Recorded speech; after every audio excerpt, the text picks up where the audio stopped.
Yasas, folks. I'm practicing my sailing. This is my little hothouse. So what do we got to eat in here, hey? We've got some capsicums that look like they needed the water and I haven't watered them. And the cucumbers doing mighty fine this time of the year too, folks. And you know what? Whether they look good, healthy, or slightly tired because of the bad weather and, you know, the inconsistency of watering, at the end of the day, I know what's gone into that soil. And that's good organic matter, folks. And it's all grown naturally. No chemicals, no pesticides, no fungicides. I haven't even used our Bluestone disease control pack on any of my plants. And I'm proud about that because I know that I'm going to get the nutritional density out of this produce that comes out of the ground. Now, sometimes I might not have a bumper season, but that doesn't matter. We've got the next season to come along. So you'll have one good one, one bad. If you have two good in a row, that's a bonus. Because at the end of the day, whatever you get out of your garden is by far much better than what you buy from your local supermarket. And I'll give you a little bit of an example on that one there, because a lot of our produce that's become industrialized, well, it means it's been genetically modified. So we're talking about produce, we're talking about vegetables, fruit, even soybeans, for example. Now, you know, your food as you have that you get out of your garden, you know it's good. You can taste the flavors. We've all done that experiment. We've done it with young kids who can tell you exactly whether that is a store-bought one or if that's an actual, you know, garden-grown one. And that's Vader there. And he's all organic, that's for sure, because he eats everything that moves in here or around here. But when you're eating produce, folks, from a supermarket, do you really know what you're eating? You think it's healthy food because you go to the healthy section there and it all looks wonderful, doesn't it? But do you realize what it takes to grow it to that magnitude? To be able to grow that much produce and supply on demand for the population, because there aren't a lot of growers out there. And I'm not talking thousands, I'm not even talking hundreds.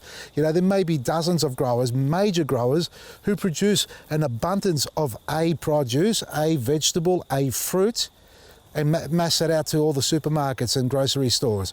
Now, be it all that some stores, like independent owners, try and get the better produce that's less treated, but to actually grow something on that magnitude, we're talking thousands of acres. A farmer will grow a genetically modified plant, soybean, and plant it out there. And do you know what they have to do before it comes time to harvest? They have to spray the weeds out.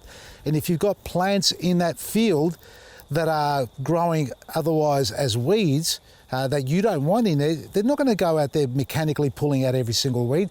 They need an efficient approach, efficient mechanism that can allow them to eradicate what they're not harvesting and leave what they are harvesting. So what does that mean? It means that soybean, for example, has been genetically modified so that it is resistant to herbicide sprays. And we're talking about things like Roundup, glyphosate.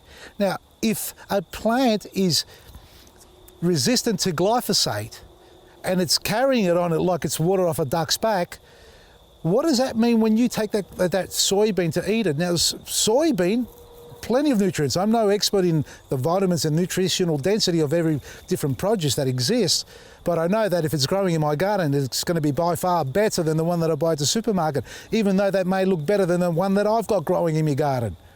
I'd rather see the ugly looking one, like this, because it tastes better, than the one that looks really polished and refined with all the fancy polishing that they do to it, because genetically modified plants are there by visual approach only, for mass. It's not for food density, it's not for nutritional benefits, it's purely for visual, you know, stimulation. So if you see it, you think that's great. And I've fallen into that trap. I've walked up and tested myself out at a supermarket and said, oh, I'm gonna go and buy some apples. And I've gone up looking for the better apple without even, you know, and I'm conscious about it. My cognitive thought is there going, why am I doing this? Because I've been, I don't know, influenced by so much repetitive marketing.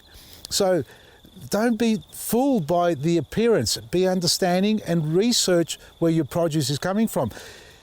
Glyphosate, we know, is carcinogenic. So if you're eating a plant that's resilient or resistant to that sort of treatment, I didn't say that earlier, did I? Say a soybean, and I did some research on this. Do it yourself. How many sprays of Roundup do you need to go through on the field, soybean, whatever other plant you want to do the research on, you need to go through to see, to kill off those weeds. Now, soybean cops about 5 applications, the field.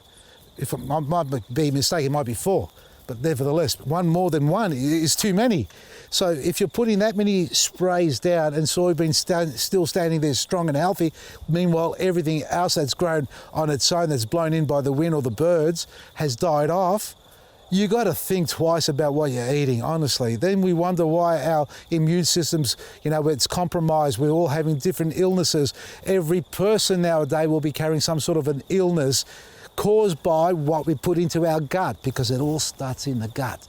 If your gut health, your microbiome in your gut's out of whack, because it works the same way as the soil in the earth does and the plant's microbes, because the microbes on the leaves of the plants as there are on our body, our skin. So if you're knocking them out all the time, well, what's going to happen? You're going to be weakened. Your immune system's going to be weakened and you're compromising your health. So at the end of the day, grow your own. Well, they're looking a little bit tired, but that's okay because we had the flap down. Now they're getting a bit of fresh air. We'll liquid feed them as well and they'll be right. Now, GMO, what does it mean? What does it stand for? Genetically modified organisms. So how far have we gone, or have they gone, to genetically modifying a plant? Because they do it so it's more resilient or resistant to insect, pests and diseases. So what have they exactly done? They've altered the DNA of a plant to be resilient. And if an insect's not going to eat off that plant because of its genetically modified organisms on that plant, what does that mean? I mean, if an insect's going and we're still going, or the insect's not going, but we're still going, then who's the silly one here? We're eating something that a pest won't go and eat, that is an attractant to that plant, who's always attracted to that plant. So honestly, you got to think about the genetically modified plants that we're consuming. So do your research. When you're buying something, find out if it's organic and if it's true organic, not just a little sticker that's stuck there and you can't track down where it's grown or how it's grown. Because genetically modified doesn't only mean the pros are that you use less pesticides, you're still using chemicals to fertilise. You still are using fungicides. They say they don't use them, but I guarantee you they do, because next to a genetically modified plant in a field, there'll be bloody weeds growing like I've got cooch and buffalo grass growing here, right? I don't spray them, we brush cut them. They're trying to get into there, but they're not getting in. That's how we treat it, whereas the large fields on the industrial level, monoculture, they're spraying the shit out of the bloody fields multiple times. Then they harvest it because they're genetically modified and resilient and resistant to all the pest and insecticides and herbicides. And then you eat it. My apples. If you see the apples that I harvested from the tree and they're sitting in the bowl in the kitchen there, you wouldn't touch them with a 10-foot pole because they're bruised, they're marked, they've got dimples in them, they've got little bite marks because they're exposed to all the elements of nature. And that's all the predators as well. And we love them. And we eat them, and I will eat them every day. I've got quince that I'm making jam now at the moment. We've made about 10 or 15 jars. I've got another 20 jars to go, and we're now, dehydrating our apples, slicing them and enjoying them. So we're preparing ourselves for the winter season. If we want to enjoy something on the side like a little delicacy, then it's not to be consumed in winter. Normally you have your citrus in winter and all your leafy greens to keep your gut bioactive. And then when comes springtime again, in summer, you eat your tomatoes and cucumbers. And we'll be pickling our capsicums as well. So folks, keep it real, keep it natural, keep it clean.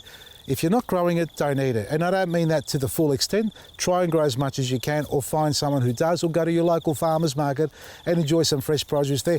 Meet the farmers, because they are the same people who grow it, who turn up there and sell it. I was at one on the weekend, met the young couple there, spoke to them. They told me about their field, how big they are. They grew up in the city of Melbourne, moved out into the country, and just developed the 1 acre, 2 acres, 10 acres, 70 acres of hobby farming, as we'd call it, but enough there for them to make a living out of it, and it's all done naturally. I asked them what sort of fertilizers they use. They were happy to tell me because they had the words certified organic. So you question them. There's no harm in doing that. It's a conversation, a relationship you build up with your local farmers, your neighbours, and people around you who love to grow.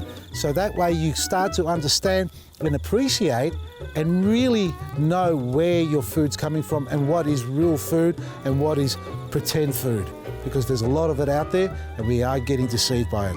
Check out our website, vasilisgarden.com, for all the wonderful seeds you need to grow in your garden. From me, Vasily, Maresi.